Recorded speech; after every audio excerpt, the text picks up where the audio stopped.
Hello, hello, hello. Welcome to the JTM Community Podcast, where we are building a community you can bank on. I'm your host, Jason Melvin. Today we have a special guest, but before I get into that, I'm going to, of course, go through some of the logistics. Thank you so much for those who have taken the time to put in your votes for this topic and other topics. The topic today is a little out of order. It is the topic of love. We'll get into, more than likely we'll get into why it's a little out of order, as our friend Marissa had some things happen in the family, which I know she does want to bring up today. So go ahead and check out j-tm.community/podcast to get in your votes for the next topic. If you want to touch base with me for advancement advising, you can do that through there as well. We just launched the business Facebook, which does have that attachment there as well. So if anyone was trying to stay up to date through my personal Facebook, that has been transitioned to break those two things apart so we can be a little more consistent. Also, the TikTok link at the upper right. I used to say it's not about the videos that I make, it's about the like videos for the motivation, inspiration, and human connection. We've been engaging, started yesterday actually, a lot more on the TikTok. So it is also about the videos that we are putting out as well as the liked videos now at this point. So a little extra bonus, hopefully, for anyone that is listening. Without further ado, we will dive in. I know I already said her name a second ago. So our friend Marissa Messenger with today's topic of love. So a little bit of how Marissa and I met was a few years back before COVID became a thing. Marissa joined the team at Central Michigan University as the care advocate in East. Right from the get-go, based on expectations, what the job typically looked like, she was thrown some curveballs that were said to never have happened and happened on her first fucking day.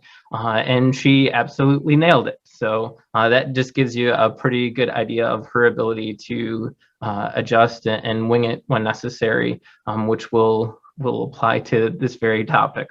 She doesn't know it yet, but I got a couple of notes here for her. She also has notes, yeah. So she also has provided her favorite holiday recipe, which will also be in the description. Whether it's on YouTube, it should also pull it into Spotify as well. And she'll talk about a couple of pointers. She said it is not too complicated, but we'll get into that. And you can check it out again in the description. She is currently a school-based therapist and has largely in some form or another, whether it was K through 12 or higher education, has been in the field of education. Anything you would add to that? I think that was pretty good. Awesome. Well, thank you for joining us today. I know that it hasn't been the easiest thing for us to get planned and scheduled. So I really appreciate you taking the time. Yeah, I'm excited to be here. I remember when we were talking about you starting all this. So it was a hot minute ago, wasn't it? I know, it was. With the topic of love, I always want to start the conversation to make sure that we're talking about the same thing. So when you think of love, what comes to mind? What does that mean to you? So I think that, first, I think it's the typical, like romantic love, or yeah, I love my dog. I do. But I think that there is a lot more than just like what first comes to mind when we're talking about love. Okay. So it's not just that like initial hit of dopamine then. Right. Like I think that's the fun stuff to talk about. Sure. But I think there's a lot of depth to love. Mm-hmm. I think similarly, the initial, I think it's what our culture has created through Disney movies up to like rom-coms and whatnot. Usually when people talk about the premise of love, it's romantic in some way. What I've personally experienced over years, whether it's some of the dysfunction of my family, which you're aware of as well, is that oftentimes titles come with implied love. It's almost taboo for somebody to not say they love a parent, for example, right? Mm-hmm. Or a sibling or whoever it would be. There's this weird gap where a title of a person almost implies you're supposed to have this thing, which I would argue that's actually very, very damaging.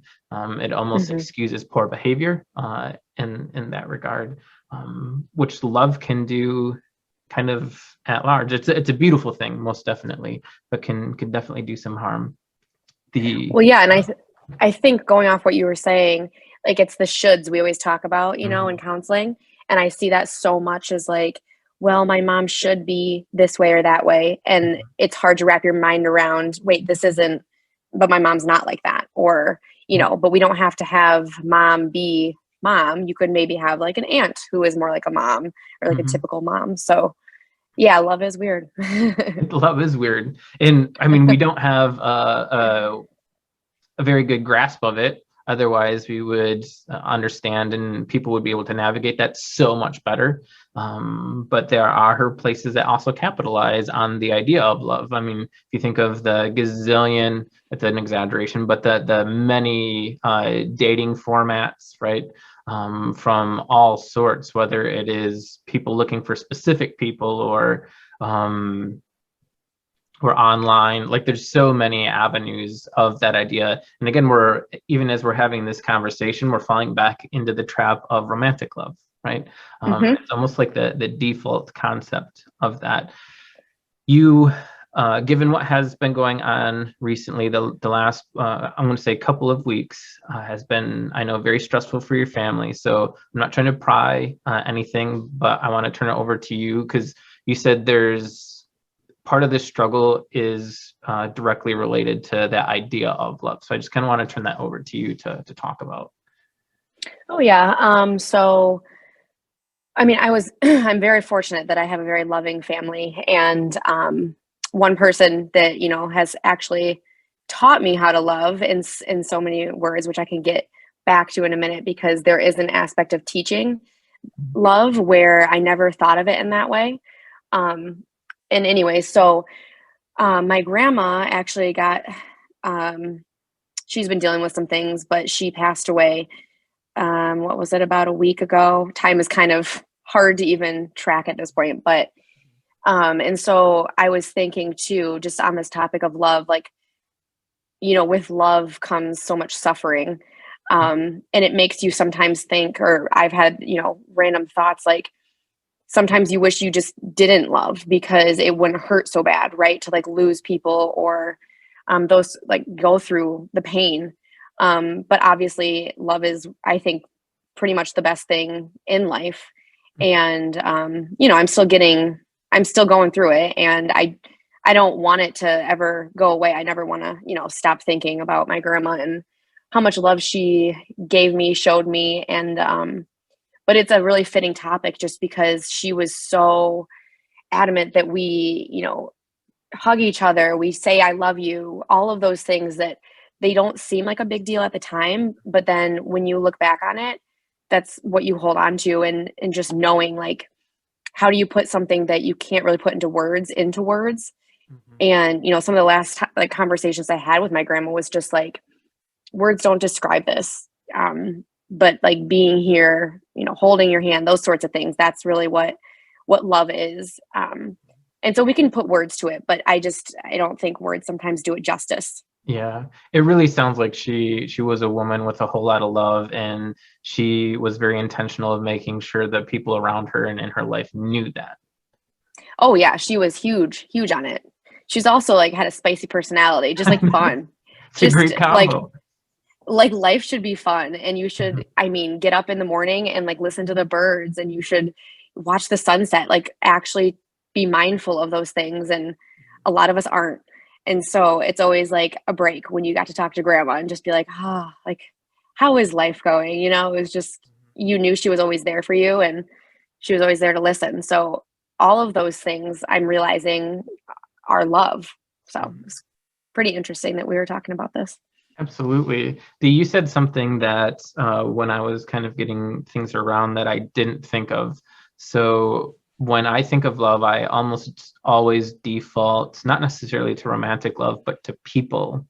And when you had just mentioned getting up, watch the sunset, listen to the birds, that too can have like that same impact and be a part of love that I hadn't thought of before. That's very cool. which is interesting because I know I always talk about this and I know we all have different opinions, but the love languages, I Mhm. think really like show that someone doing laundry for someone else, that's an act of service. That could mean like so much love for someone. Even though we don't realize it, if that's not our love language, it's like, oh, great, you did the laundry. But to someone else, it could be like, wow, like you're so in love with me because you did my laundry. So I think it's really neat how it comes in different forms and that kind of stuff. Yep. If it's okay to go back to grandma, as you just Yeah. expressed love languages, brought this thought to me, is that her experience, again, going back to listening to the birds, watching a sunrise, that would be quality time for herself. That's her own love. Well, it is, but I mean, she'd always talk about sharing it with people. Mm. And so, that is quality time with another person. Mhm. And it's funny, actually, you mentioned that because I made my grandparents do the love language quiz. You did it. Oh, yeah, they've done every quiz possible. Yeah. Because my grandpa is very much like an acts of service type person. Okay. And my grandma would always say, like, I don't know if she said struggles, but like he struggles like using the words like I love you and like giving physical like hugs and things like that. Mhm. Whereas my grandma was like, I'm gonna kiss your whole face. I'm gonna like just wrap you in my arms kind of thing. And so it was kind of cool to see their conversations like when I was there, just Mm. talking about like, oh, you're right. Like grandpa always takes the trash out at this time. And like that is a form of him showing love. Oh, And gotcha. so yeah, so it was just like fun to see that. But yeah, quality time is huge. Definitely was huge for my grandma, for me, for everyone. Okay, not everyone, but for those in my It family, plays I a think big quality role in time the is big. family. Yeah. It does, yeah. Because we're talking about love languages, I want to make sure that anyone listening is aware of what they are. So if you're cool with that, I'm going to put you on the spot. So there's essentially things have changed over the years, but condensing it down and being consistent, there's 5 love languages, which Yep. Marissa's about to talk about. Woohoo. Okay, it's honestly my favorite. So there's physical touch, which it can be different, that can be like a quick little like pat on the shoulder. There is acts of service, like I said, doing laundry, quality time, words of affirmation, and which am I missing? Okay, physical Yes. touch. Gifts. Oh yeah, gift giving. Mhm. And something though I think is noteworthy is that one, the quiz doesn't do it justice. Reading the book is so important. And then two, how you give love and then how you receive love can be different. Mhm. So you can have different languages of like how I show love and then how I feel it like given to me. Yep. Yeah. So piggybacking off of that, ideally in the perfect world, it would be like knowing 5 languages, right? So if you go to grandma and grandma speaks French, but if you go to grandpa, he speaks Spanish. If you go to your partner, they speak Japanese, so on and so forth, right? So it is, regardless of how you receive love, you want people to be able to convey that, because that creates better communication and the expression of love. But if you have the ability to speak all of those and kind of acknowledge where things are, so Marissa had used you had used that example of to one person you doing laundry, they'd be like, "Oh, great, you did the laundry," but to somebody else, you would do the laundry, and they would be like deeply in love by that same exact action. So it really is a good read, even for folks. I know it's not uncommon for men to feel a certain kind of way and kind of brush it aside. It is a really good way to understand people at kind of like a base level as far as the communication, not necessarily by words, although it can be words of affirmation, literally being words or even the written word. But that idea, and it applies across the board, even your children, right? Hmm. Will have their own love languages. Where I have just a mild discrepancy between that is some folks will argue that it doesn't necessarily change over time. I would argue that it absolutely can. And depending on the environment and the context of your life, some things become more important than others. So if you're lonely and hella stressed, quality time and physical touch are probably going to be much more effective in that sense of like feeling love, versus if you're already full of all those things, right? So some folks might their partner or their family might touch them often, and it's just fucking annoying. It's like, oh, stop, I don't want to hug you, like stop touching me, right? But in moments of their life where they're deprived of that thing, that could actually begin to hold more value. So it's more of an ebb and flow in the grand scheme of life, but for the most part, it's consistent over long durations, I would argue. Well, yeah, and I think like I've been told, oh, you're all of the love languages.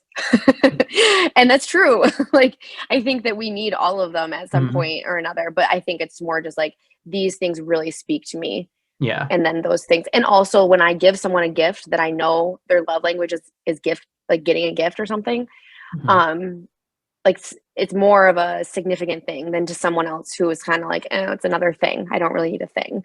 But if you hugged me, I would just be so happy. So yeah, it's just more knowing about yourself and other people, self-awareness, you know? Absolutely. What would you say is your love language? Like, so if it's you have funny to you said pick that. one. Oh, I can never pick one. You It's can't always say top them two. all. Today, given everything going on, what would you say? Oh man. Man, that's really tough. Okay, my quality time is always the top. Okay. But honestly, I do think physical touch it's always been like a little bit up there too. And then with everything that has happened, I think just a hug, because like I said, for me, the words, they're nice, but they don't hit me. And so like just a hug, and like a real good hug, that really means a lot to me. As you said that, this thought came to mind, and it's usually said, but not in regards to what we're talking about. They're actually talking about like forgiveness or change, and that's the expression of your actions speak louder than words, which is what you're saying right now. For me. Yep. In this moment, and I love you is nice, but a hug is even better. Yeah, it is right now. Makes a whole lot of sense. Yeah. If you're okay, we'll kind of jump a little bit. We've had many conversations over the last at least couple of years of love and its various impacts, and what that has looked like essentially through your whole adulthood, with various interactions, relationships, and not just romantically, but kind of overall. So when it comes to, and we'll start with what is going to be most common for people, romantic love. What does that mean when you think of like that the romantic love? Oh yeah, for sure. Well, first, love is like one of my favorite topics. So Well, that's why you're here. And relationships, which is why I do what I do. Okay, so romantic love, what comes to mind when I think of that? Oh, I think of like the whole, I won't go biology because I'm like the dopamine rush, which is nerdy, but the whole the butterflies in your stomach. Okay, thank you. Yeah, You're like welcome. the getting excited, just being kind of like obsessive a little bit, and like I can't wait to see you. Just all of those things. Those things are so fun. I mean, that's I think one of the most fun parts of life. So kind of like that Disney-esque like idea of we'll use Cinderella as an example, right? So they have this exchange for a very brief period of time, and then he finds a shoe and is almost enamored of like figuring this out, right? So they've spent such a short period of time, like he kind of becomes consumed with like seeking that person out. Yes. That kind of yeah, and oh yeah, like when you said the romantic comedies and the Disney movies, I'm like, yeah, this is my favorite stuff. So, is it always rational? No. But is it fun to just like fantasize about like this exciting thing that happens in life and get excited for other people who are going on a date and they're so excited to see that person again or something? Like I just think that that's a really cool part of life. I do. I think it's so contagious because oftentimes happiness is contingent also on that very thing in those moments, right? So people who are feeling the butterflies, if you will, they tend to truly be enamored by that person or the situation. They become lighter, more joyful. life tends to be pretty good when it's healthy. It can also like tip the Mm-hmm. scales and truly become obsessive and hurtful and whatnot. So for you in your early adulthood compared to where you are now, how has the idea of love or the impact of love changed for you? Oh, that's a good question. I think that, so I think knowing what you are looking for, I think is what has changed the most. I think that I'm still the same kind of excitement sort of thing. Mm-hmm. But like, in my early 20s, it was like, my thought was like right now, like what's great now, what's fun, like, what kind of parties can we go to, that sort of stuff. And I think the only thing that's really changed that I can think of right now is just thinking more long term. Like, okay, this person's fun right now, but will they be there for me? And, when things are tough and long term, life happens. And so I think more realistic type love. And also in this profession, knowing, yeah, we all spike, our happiness spikes, but it goes right back down to normal. And so being like mindful of that this is like it's almost like a drug. Like love is pretty much, it's like a Kesha song, which is a good song, but love is a drug. And so, yeah, it's realizing that you're not always going to have that high, right? Love is all those other things we talked about, like waiting outside your doctor's appointment to pick you up or that kind of stuff that isn't necessarily the butterflies and the just la la la, I can't talk about anything but this and that kind of thing. Sometimes it's the hard things. It's the work or telling that person that, hey, you got a booger in your nose, even though it's going to make them feel a little uncomfortable, right? Right. Yeah. It's the willingness to put in the effort, even when it's not just joy, when it's not just butterflies, right? Right. That being said, do you think that there's what is the relationship? This is a loaded question between what you have seen, because you've worked with youth and had recently been working with college students as well. What would you say is the relationship between seeking the butterflies and when they fizzle out, when they don't understand that, how it leads to transitioning or seeking a new partner or other partners to kind of get that fulfillment, the butterflies, or even as far as divorce, which has spiked a bit even through COVID, because people were in practical relationships, not necessarily loving ones, and when they were forced to be together, be in a home for long periods of time, found out, hey, like I really don't like this person, or Yeah. this person really doesn't like me. Right. Yeah. And so I guess speaking on what I've like seen in things, Mm-hmm. it's brought back some memories. So people, I think, have different levels of like, I want to say like resiliency with love. Oh God. Yeah. So I've seen people who have not had very many hardships like growing up and have a very loving family and things like that. And I think it hits them hard when a relationship is ending or the other person isn't interested, or they're kind of in the mindset of like, like that kind of fizzled a little bit. I'm not like in love with our whole like lust phase. So I'm gonna go find the next best thing or whatnot. And then I can see there were other clients who have had really like hard, difficult things and have had to be almost like a parent, while they were a child. And I sometimes see more like resiliency, just, it's not great right now, but I know it will be better and my life is better overall with this person. So I'm going to stick with them and things like that. So, that's not to say it's the same for every single person, but it's just something that I kind of noticed over time.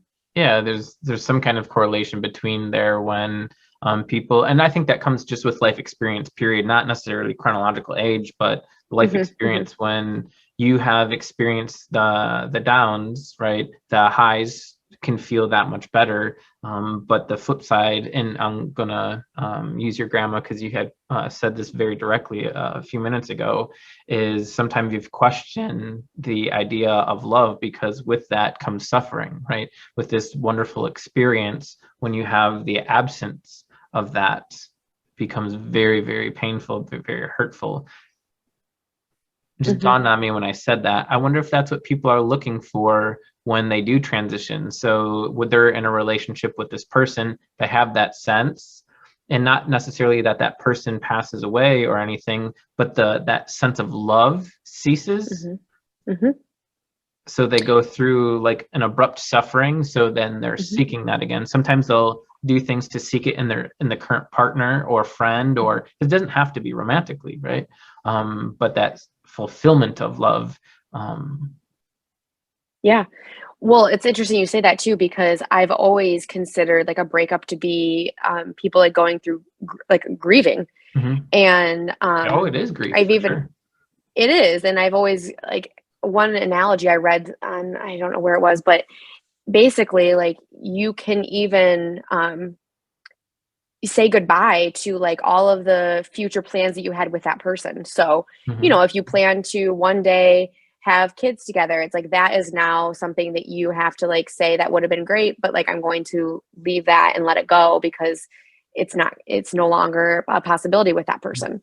So, and even, you know, so I think that that's a good practice, is to like realize that you can mourn someone that's still alive. They're not in your life maybe physically anymore, but you could still have like love for them and things like that. But it's important to realize like that is a period of like grief, which is basically like depression. I mean, it's hard. Yep. It's almost in a weird way a secondary loss, even though it's ideas that that they didn't come to fruition. It's not like you lost those children, but you lost the possibility of the life that you had in your mind for that. Yeah, you lost the opportunity. Yep. Yeah, exactly. I'm going to jump on you again and go back to your relationships throughout over time.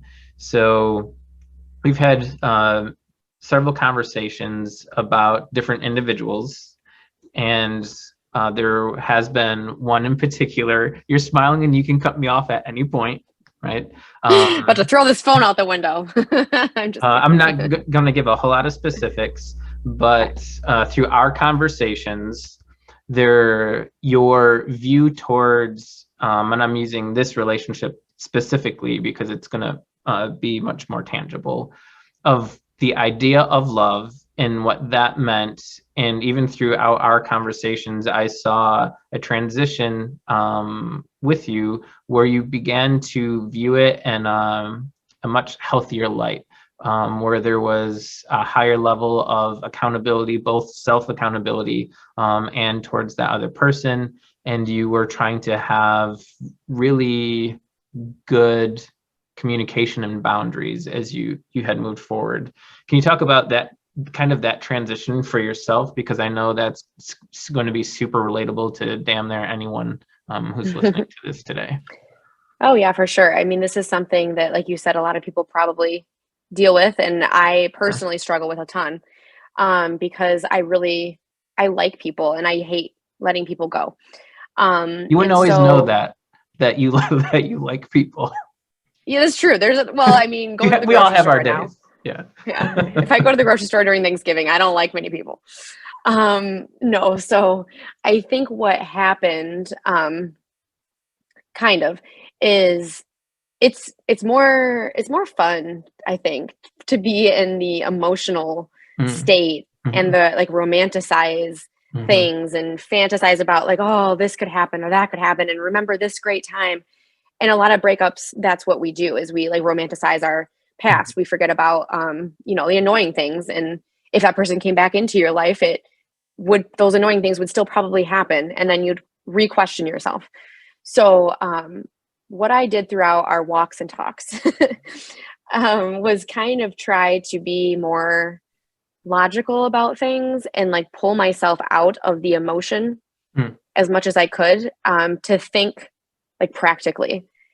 And so, and that's honestly, I don't like to think practically. I'm totally like Disney is great. I'm obsessed with this stuff, but at the same point, life also has a lot of practicalities that they just are what they are. And Mm-hmm. like, and I totally am a science person too. So like I understand like, you know, I don't know, those sorts of things. So it was really difficult for me, but I think having someone else to bounce my irrational thoughts like off of and just getting them out. And even though, sometimes you can tell yourself like, oh my gosh, this is crazy. Stop thinking this, stop doing that. You're going to keep doing it because it's only a secret with yourself, unless you have like so much mental strength, which is something I have worked on. And so I think saying it out loud, like just being like, this is truly what I'm thinking. And then hearing it is really important, and it was important for me. And then realizing like, what is this doing for me? Like, is this helping me? Is this hurting me? And if I look 5 years down the road, is this like, where do I want to be? And am I taking these steps now to get there? I don't know. Okay, so almost kind of that self challenge or accountability. I pulled two things out of what you had just said. One, you highlighted the benefit of engaging with a therapist. That's not a comment to myself, but for people who are struggling, you had specifically said it can be really helpful to have somebody you can bounce things off of, right? And if you have friends that have that level of openness, honesty, and trust, like sometimes family and friends can serve that purpose. Absolutely. And if you're in a position where you need somebody a little less biased and a little more objective, of course, is the whole premise of mental health, right? That the idea of confidentiality goes into that. The second thing is balance. Is you said I'm prone to kind of pave my way through coming from the emotional side, right? All the feels, because the feels are what feels really good, right? It also can be what feels really bad.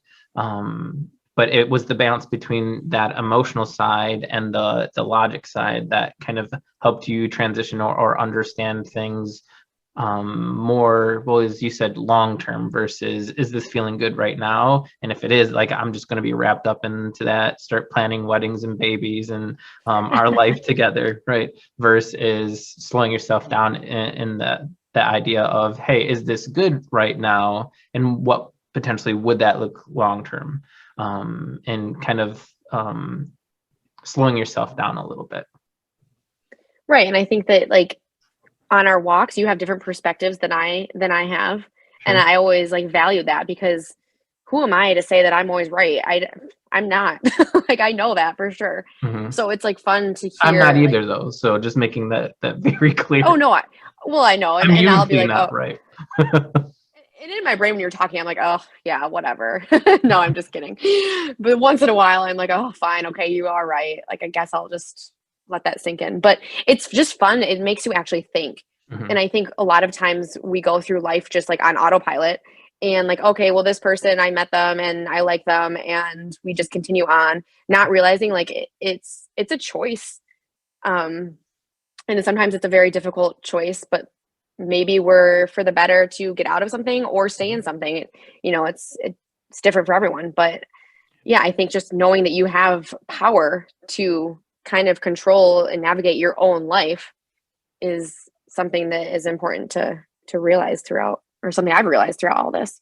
Oh, absolutely. I mean, we tend not to give ourselves credit for the control and the power that we do have, and can fall into, I don't want to say a victim mentality, but it truly begins to feel that like the world is happening to us and not that we're a participant in it. And sometimes that happens not just in relationships or within families, but also in careers and jobs and friends and all of these things where we're often in a position of much more control or power than we acknowledge. And oftentimes we relinquish that. So somebody who is constantly catering to a partner, right? You might call it walking on eggshells, right? It doesn't get better if that's the thing. And to me, that's what love is in the moment where things aren't just the joy and the butterflies. It's to endure short-term conflict for long-term resolution. So, and we've had this conversation before. If I wake up and I'm in some kind of mood and I might not even know why, right? I could be stressed and truly have no idea of what's going on. I'll let Tracy know immediately, right?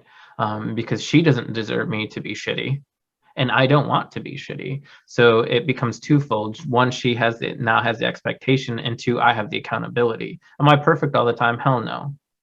Sometimes but that takes like a level, because it's interesting what you said, because it takes a huge level of self-awareness to know that. And you hurt the people that love you the most, I think. Sure. Because one, you a lot of times love it, they're never going to leave. Well, you think they're never going to leave, hopefully. It's safe. And so it feels safe. So like, yeah, I'm going to hurt the person and be my true self, versus if I'm going to go to some like social gathering, like I'm going to put on a face, I'm going to put on that mask that we talk about. And so, but to realize, instead of getting angry at your partner and because they're making a loud noise in the kitchen, realizing that no, actually I just woke up and I'm in a bad mood. It's not about them. It's actually about me. I think that takes a lot of strength, like to be able to do. I definitely hear what you're saying. And I disagree.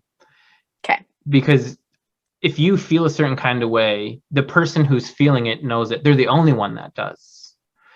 The strength comes from the willingness to acknowledge your shit. Because if you're in a funky kind of mood, you are. Like there is no question to you. You might not know why, you might not know what's fueling it. You might be clueless to all of the details. But when you're irritated, do you know you're irritated? Absolutely you do. Yeah, but it takes a level of self-awareness to realize call that. Yourself on it. Okay. So you are, but to acknowledge the accountability that you are that way is where the challenge comes to. And it feels shitty. Yeah, I agree. It feels terrible, right? And it's something that I struggled with a lot initially, because who wants to admit I just feel like a piece of shit that day? Like that is not a good sense, right? And I'm not gonna lie, sometimes it would feel good to be a dick. It would feel good to be agitated and allow that to kind of come out, immediately followed by guilt and mild shame, right? Because once that agitation is over or is relinquished, then you just feel shitty, which then can breed more feelings and poor mood and bad behavior and so on and so forth. It's almost self-sabotaging by not holding ourselves accountable. And again, I'm not perfect with it. I think it was just yesterday. Tracy and I were in the kitchen. I don't even remember what it was. And she said something and I was a little snarky, right? And I'm thankful that we've gotten to a place where immediately she was like, yo, bro. I mean, she didn't say that, but in her way, she acknowledged that shit. And it leads to resolution, because then we could have a chat that lasted 5 seconds. But when people aren't willing to have that one jab would linger, and then it's 3 jabs and then 6 jabs, and now it's an argument. Well, and I think what you're talking about too is maturity. Oh, sure. Yeah. Because I think you have to be 2 mature people to not just start bickering and yelling and screaming, and what's the point? Yeah. I would say that it truly takes love, not necessarily in the romantic sense, because this is applicable to all relationships. Love in the sense of committed trust, where you're going into an interaction or a conversation, a discussion, a disagreement, where you trust that no matter what, the intent isn't to be harmful. And if you have that commitment, then you can talk about anything. You can truly talk about anything, because you're not taking the hurt. Even if the truth feels hurtful, the intent wasn't to hurt, which takes the personal pain away. It's like, fuck, yeah, I was shitty right there. But it's not her blaming me, like, you're a piece of shit, you did XYZ, right? Because that would just be hurtful. And there would be a healthy level of shame that would go with that, of course. But it's having those conversations. I think they call that companionship love. I like it. I've heard, I think, I don't know, I have to look it up, but there's passionate love, which, is the whole spike. in the graph of like, oh, I'm so happy, and then back to normal. And then companionship love is like you grow together, you go through life together, you want to continue your friendship sort of thing. Which I always used to like be like, ugh, I don't want like a best friend, blah blah blah. For you, But it felt boring. yes, yes. We've had those Um, conversations. yes, yes, we have. I'm taking And the I mild attitude as a moment to pivot and course correct, so I'll do that. no, no, no, no, no. I think that I forgot. Like I haven't talked about these things in so long. We don't go on our walks anymore. What the Yeah. heck? But I think that's at the beginning. I think that's what I'm like pinpointing. Like I think there are people who can like, yes, I want to marry my best friend, and that's great. But I think if there is no, for myself personally, if there is no like, this person is different than the other people, there's this like connection. This, I know I shouldn't say this, but spark, Yeah. because that is a thing, I think. And if yeah, the spark dims, but Yep. you know, I have a lot of friends and things like that, and I don't need any not that I don't need any more friends, but you know what I mean? Like I Yep. don't need another friend. I need the spark and the connection, and then to Yeah. go through life together and be companions. Yep. And I think that spark is because you're kind of alluding to it being not a healthy thing. I think it is Long very term. healthy. I think it is Right. Yeah, that's healthy. true. It is just like any other aspect of a person. It is the initial attraction to them. So sometimes it's the spark, right? Sometimes it is humor, and the humor leads to the spark. Sometimes it is intellectual conversation, or maybe it's at a very surface level. Two people have never talked, they've never exchanged anything. In the moment that they set eyes on each other, right? All they have to go off of is the perception of their appearance, right? Right. And that can be enough for some folks, where it'd be like, oh, like there's an initial attraction. Well, just before we started the podcast, I'll give zero details, but you were talking about an example of that. Okay, I don't even remember, but go ahead. I'll fill you back in once we're done, because you specifically said, hey, no, like no details in that regard. Okay. So you were initially like had a pull, an attraction towards a person that you didn't have a whole lot to go off of. And I think that's exactly what you're talking about. Oh, okay. It clicked in, Yes, didn't exactly. it? Yeah. That was like a very like vague, or I mean, whatever. Yeah, it was not a meaningful thing. Um, yes, no, I agree. I think there has to be something that pulls you in. Yep. And then, you know, because it's not just like, it can be different for everyone. Like the love languages are Sure. different. I think that the attraction thing can be different for different people. But it's just the attraction in general, right? Like you said, intellectual conversation. If someone like bang, you know, they are like something like, oh, I like their hair, you know, entices you, and then you have a deep conversation with this person, those are the butterflies for, Yep. I mean, for me personally, but like I can't say the same for everyone else. But it's just kind of, I think, the thought of like, this person's better than other people. And we don't want to maybe admit that, but that is a lot of what we're thinking. Like, oh, I'm lucky. You know, I want to feel lucky to be with that person and proud to have that person next to me. And so I think that is a big part of the beginning of romantic love. Yeah, I would agree absolutely. I think the details can differ.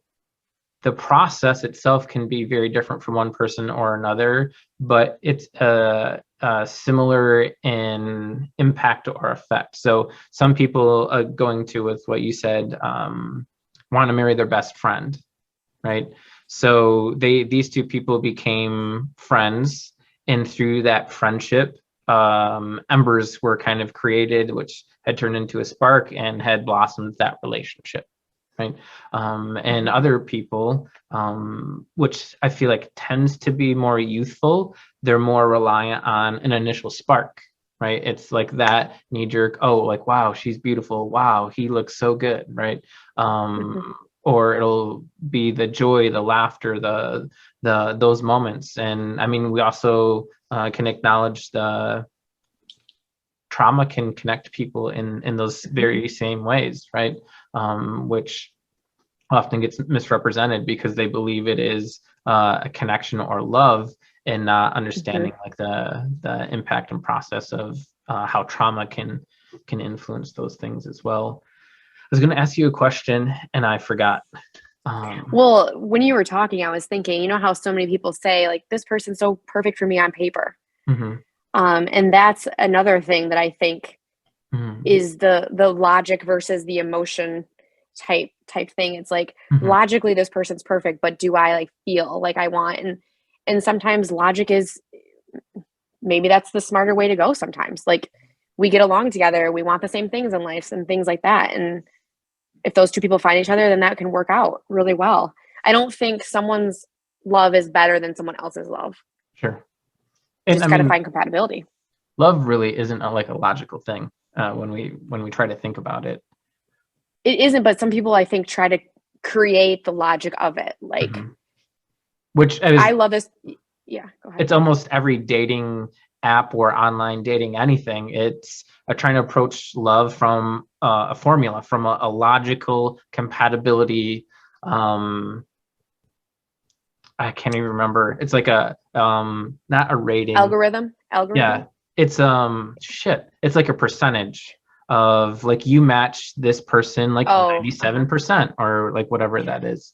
On paper. Yes, on paper, like based on profiles, right? So that is like approaching the premise of love from a very logical standpoint, which I assume there's some success. Otherwise, I can't imagine that all of these things would maintain and be profitable.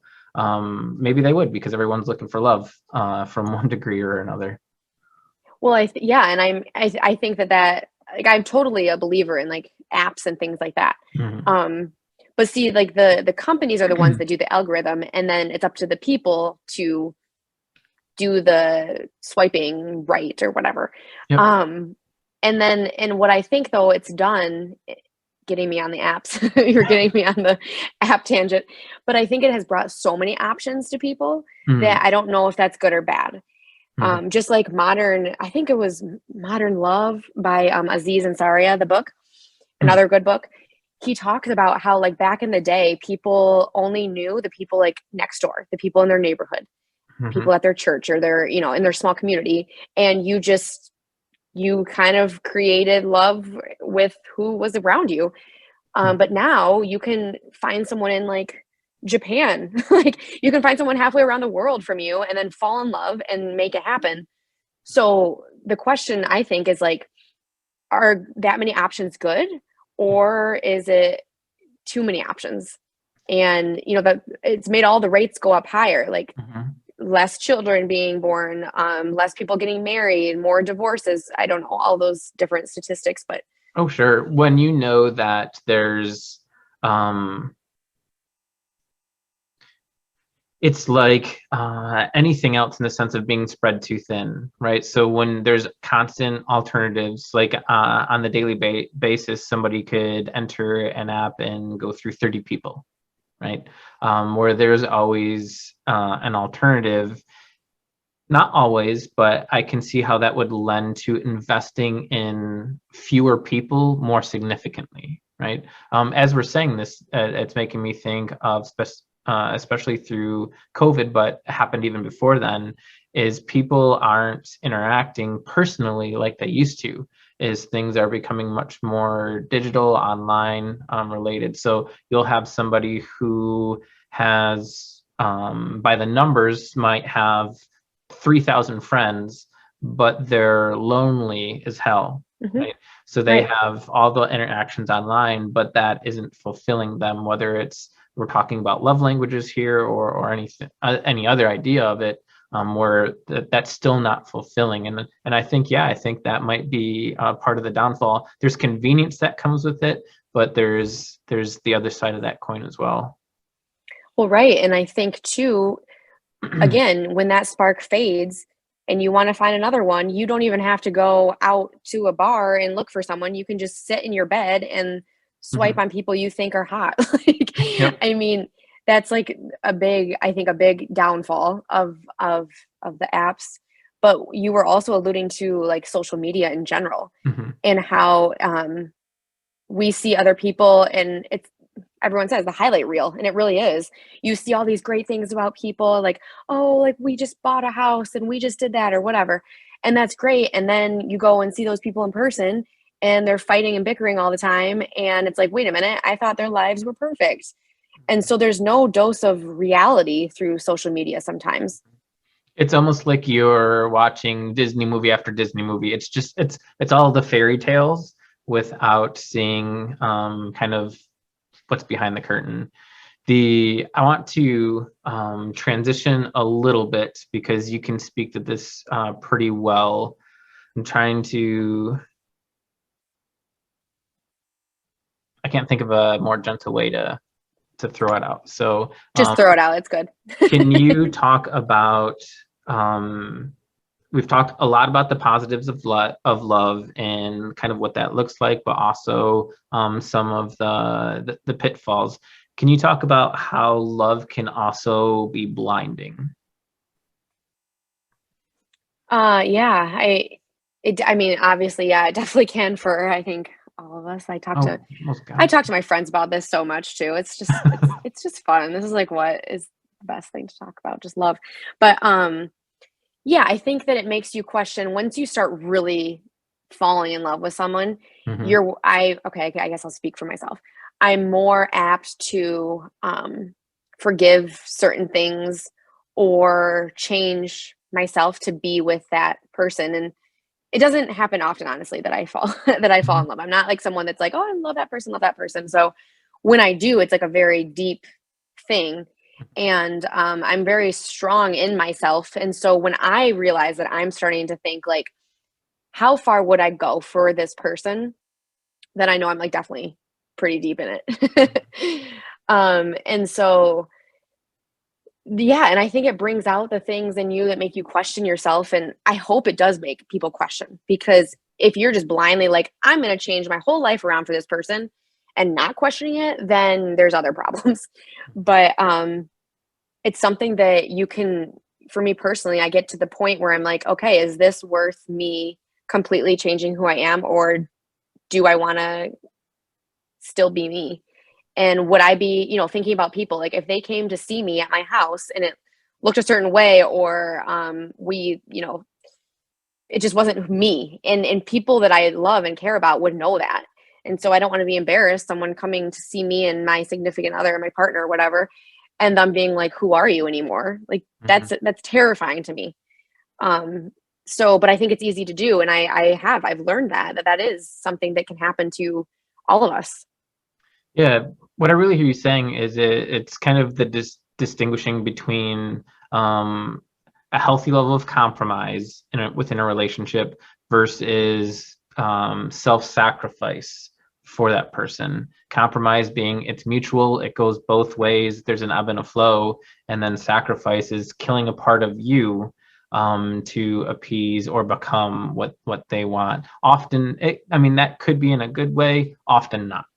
So if we think of like abusive relationships, right, tends to be the epitome of that very idea within the confines of love or relationship. Yes, you put it into really good words. You're completely right. The self-sacrificing or the compromise, and you have to compromise.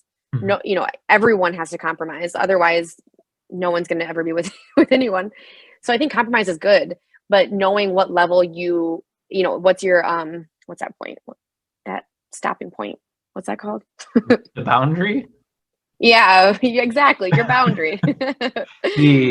I think that very idea of, so when people start to talk or preach about compromise, they do it in a lose-lose mindset, right? It is because person A and person B, neither person get what they want, so they go for this thing.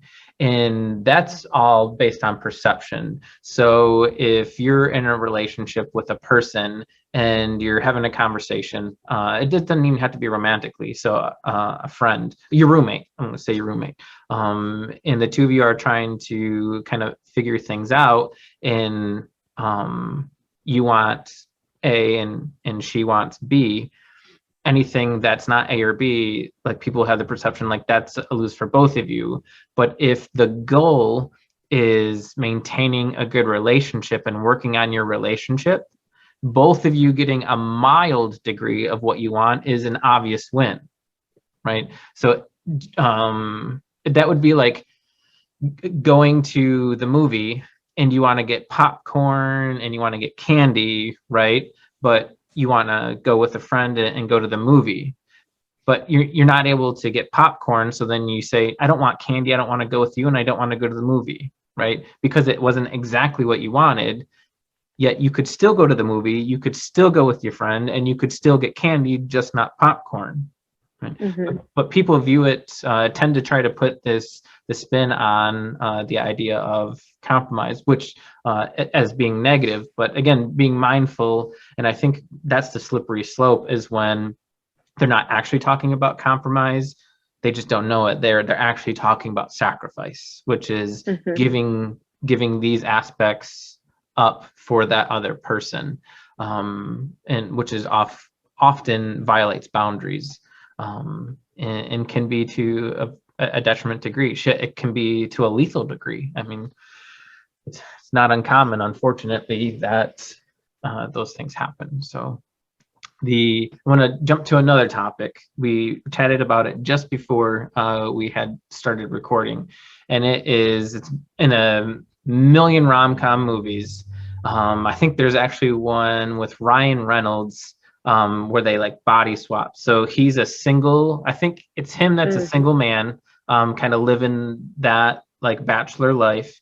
And then his buddy is a married man with, I think, a couple of kids. And they both have this mindset of grass is greener, right?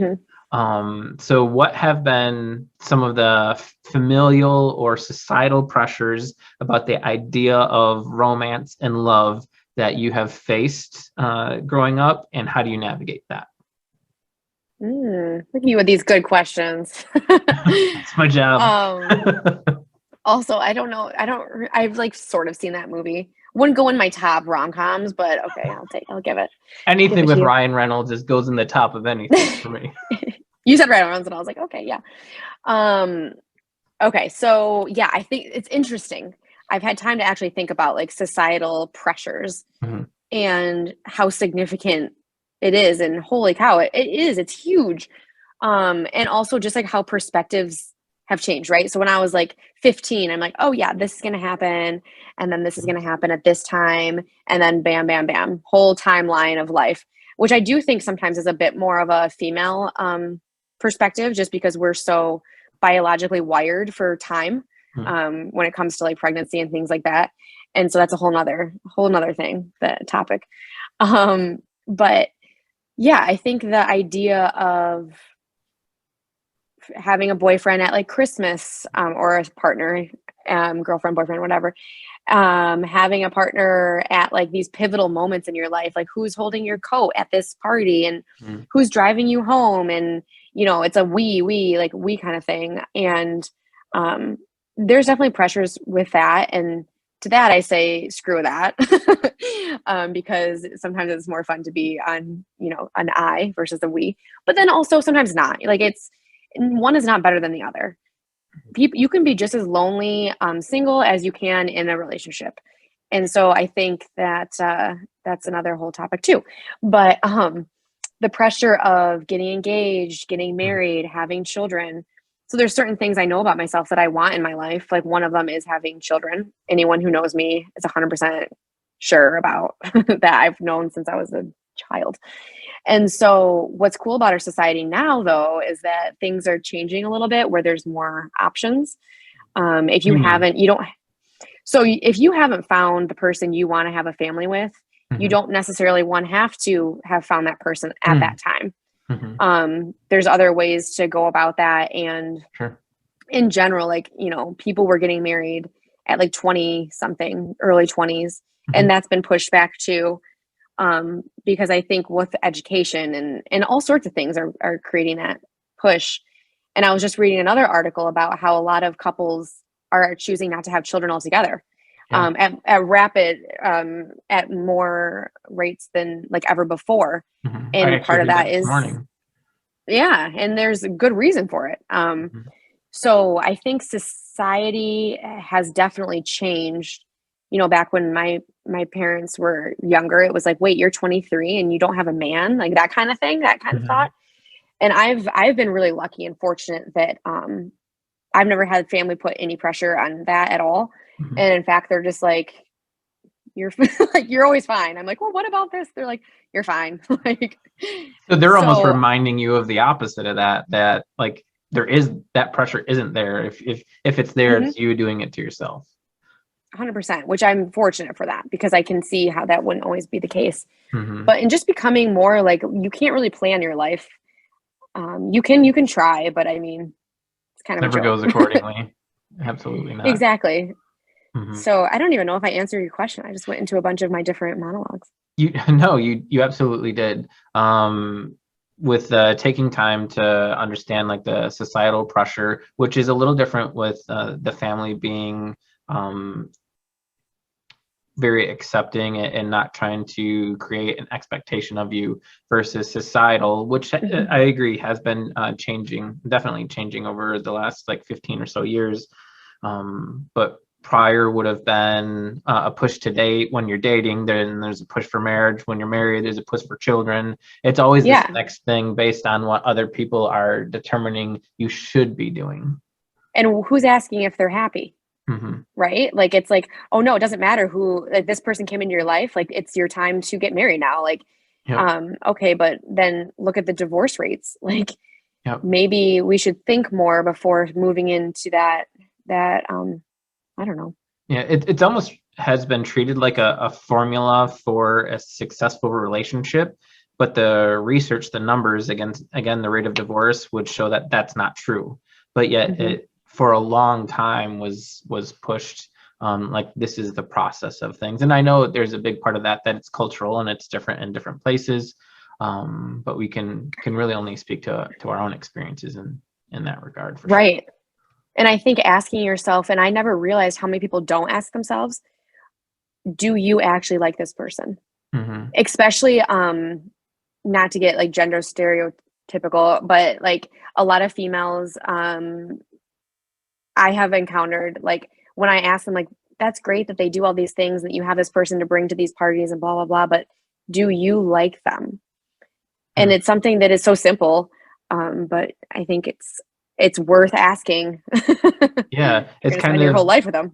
Oh gosh, yeah, it's kind of the separation of, are they just serving a function and allowing like to be present for this, or is this somebody that you're truly, your heart is invested in them? I'm going to jump again, if that's okay, kind of as we're wrapping things up. What would be some words of wisdom based on your own experience as we're getting into the holidays? It's notorious for people who aren't in a relationship to want to be in one, right? And the struggle for that. New Year's is like the prime example, one of the like whole traditions, and you see it even on Friends. Friends, as in the show, right, is you're supposed to exchange a kiss at midnight. Like it's romanticized in a whole lot of ways. So the holiday season, again, showing up to Christmas parties, Thanksgiving, right? Social pressure, familial pressures that can be on to folks. What is your sage advice for anyone who might be struggling with any of those things, but also on the other side of love, of loving somebody who isn't there, whether that is because they couldn't show up, because they live across the country, or they have their own family so they can't show up, or somebody that we love deeply who has passed? Those are some big asks you got there. Little words of wisdom. I never think of myself as giving people advice, but I guess here I am. Here you are. Well, I think the whole concept of being complete on your own, I think, is important.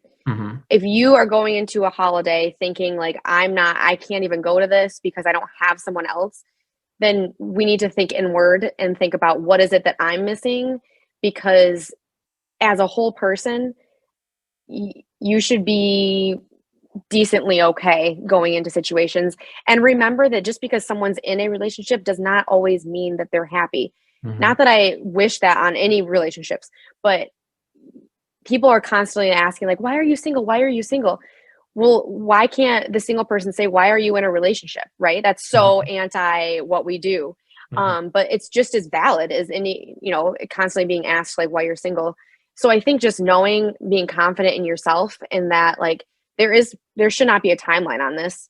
There's people who get married or find their person at 60, at like 40, at 15. Like, there's no right or wrong. It's Or a never and live societal. a happy life. Yeah. And also, again, like, finding happiness and love in other things, that person is only going to give you that, 2 years of the spark love that you think is love. And then you're going to go back to being you, and they're back to them, and you're annoyed because they didn't do the dishes. And so, like, I think it's more exciting for someone to see someone that's single and being like, oh, what are your adventures, sort of thing. Because trust me, there's a lot of them.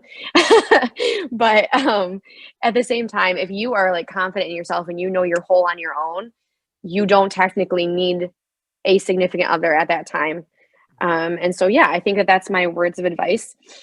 And then, and being positive and just happy, and, that kind of stuff. And so then knowing that someone's missing or they're not able to be there, that's hard, because obviously that hits really close to home right now. I think there was something I was going to say, and I kind of forgot. Everyone always talks about, like, thinking about the memories and things like that. And that, I think that is great. And I think it's helpful to talk those things through. I think it can be I'm at the point where it's still too painful, like, to even talk about the memories, because I don't want them to be memories. I want to create more memories, but that's just me being honest about where I'm at right now. But just acknowledging that, like, this sucks. There is a seat with someone missing. And instead of, glossing over it and pretending it's not happening, which I think happens very often. Yeah, we do And it all the time. yeah, and like, taking time, like, I'm going to go excuse myself for a minute because I'm having a moment. I think that Mm-hmm. that's important for us to do, and something our society doesn't let us do as much. Because, yeah, like, how many times have people asked you, like, how are you doing in the grocery store? Not that often. And we're all supposed to be happy and everything's great. But that's not the truth for a lot of people during the holidays. They can be full of so much joy and wonder, but also full of stress and heartbreak and loss. It tends to be a moment of reminder of some of the losses and griefs that we've had, for sure. Something that has been helpful for me over the years, and I mean, you have to be in a position and mindset where it can be helpful, my sister Tasha and I recently talked about this, is traditions that honor that person. So for Thanksgiving, Tracy, being as awesome as she is, have the tradition in honor of my great grandfather, is we always have cranberry sauce. And I mean, like, the gelatinous goop that comes out of the can of cranberry sauce, right?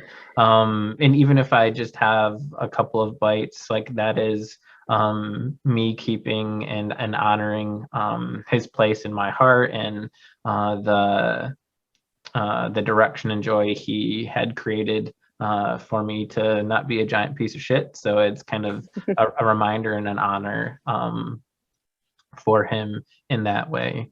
But it's finding ways that it doesn't have to be a memory, because every holiday, every Thanksgiving, because I do that, is a new experience. So it's a new experience in honor of him. And sometimes the cranberry shit is disgusting, which now I have a new memory that is associated with him of, God dang, that was so gross.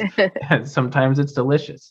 And if you take all of your leftovers, including the cranberries, so a little bit of stuffing, a little bit of turkey, mild gravy, cranberry sauce, wrapped in a tortilla, and slightly bake it on both sides, so good. So good. Oh, speaking of recipes, I almost forgot.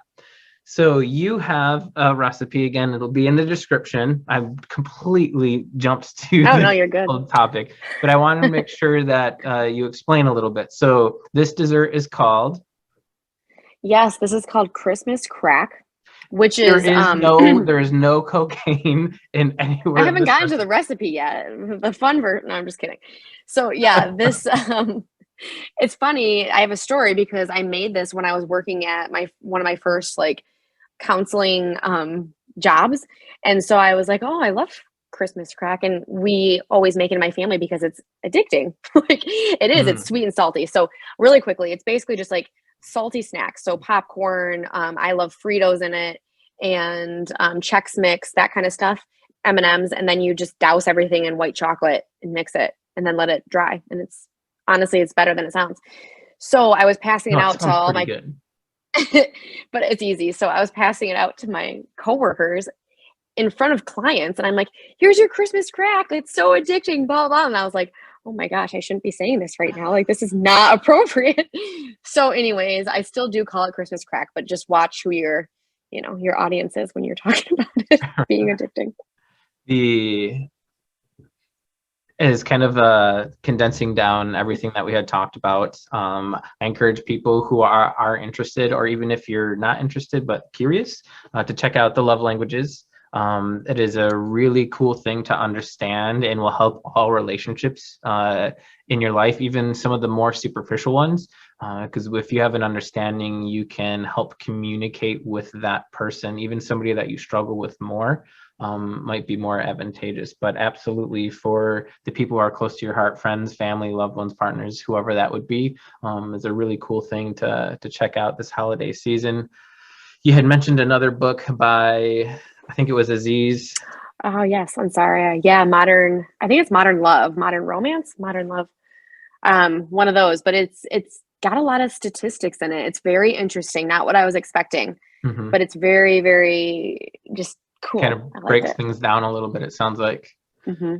And then a couple of nuggets of wisdom that Marissa was able to grace us is, as we go into the holidays and we're feeling some of those stressors or pressures or expectations that we tend to have on ourselves, or comes from friends, families, the people that we're around, is really, it's about being okay with yourself. It's loving yourself, having an expectation that you will move forward, that you are okay. As your parents said, you're fine, you're fine. And that's okay, despite what other people might be judging or saying or trying to coax or pressure you. It is that acknowledgement. If you are truly okay with it, then things come on their own time, at their own pace, with the goal of, if you're happy, I think that invites love a little more. And then when we're talking about those that won't be at the holidays, or for whatever reason, right? Whether they just can't come, or we're grieving them, is finding ways, and everyone's going to be different and in various stages of all of that, to take care of yourself. And if you can be there for others, cool. If that is through traditions, cool. But it really has to be that self-acknowledgement of, where are we and what is okay for me. And if I have to excuse myself from the table, and go do a messy cry in the bathroom, whatever it would be, is completely appropriate. The holidays can definitely be hard for a lot of us. As joyful and wonderful as you started this podcast, you talked about questioning that very thing. With the love and the joy also comes with that heartache and suffering. And I think we might have lost Marissa. To wrap things up, of course, anyone who has been listening, please continue to get your votes in at j-tm.community/podcast. The next topics are up. If you would like to reach out to me for advancement advising, you can also do that right there through the website. There's also additional resources, both locally to the Mount Pleasant, Michigan area, as well as national resources for the US. And of course, the new Facebook for the professional Facebook You can check that out. There's the link in the top right. And TikTok, it is now about the videos that we are putting out, but also those liked videos for the additional inspiration, motivation, and human connection. I hope everyone has a happy and healthy holiday season as we are getting into it, and safe travels. Thank you so much for being part of a community where you belong.